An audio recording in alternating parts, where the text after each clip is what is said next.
Hi, so today I'm going to show you how this slug trap lid can capture slugs and snails at a much higher rate than other slug traps, and it can also help you capture slugs and snails without needing to resort to kill them, so a humane trap or a much more efficient trap which stops them coming in and then getting out because it has a one-way valve.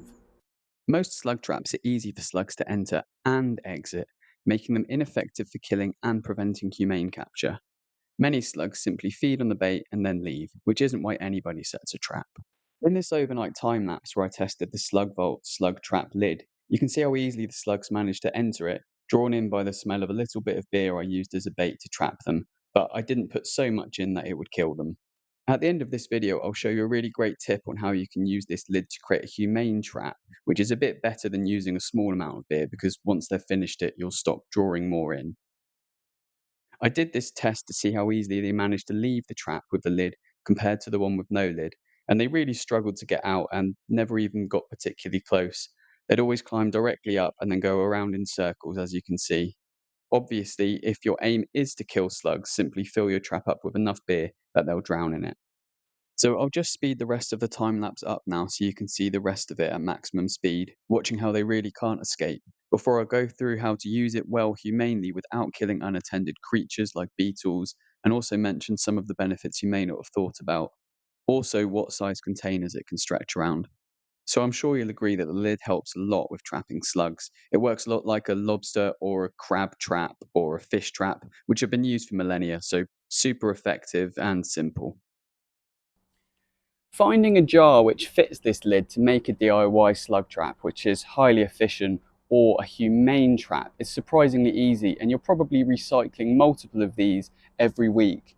So here's one you're probably familiar, a tin of beans, it fits really well, or some sort of pasta sauce or Nutella sort of size jar works really well. And these lids are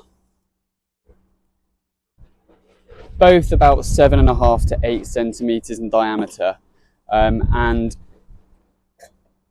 yeah, it's quite easy to put on, just a bit of stretching.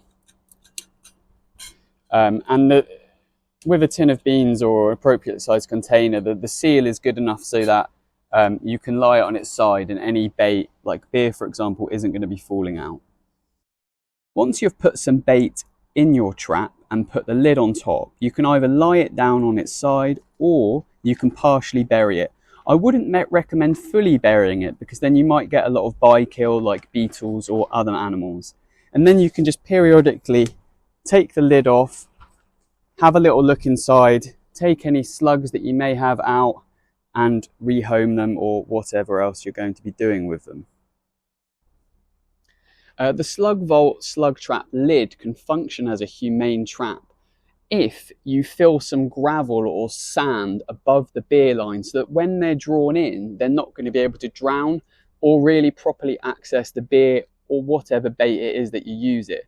So a combination of that and the plastic-free silicone lid, which has a one-way valve, is going to be what allows you to create a humane trap.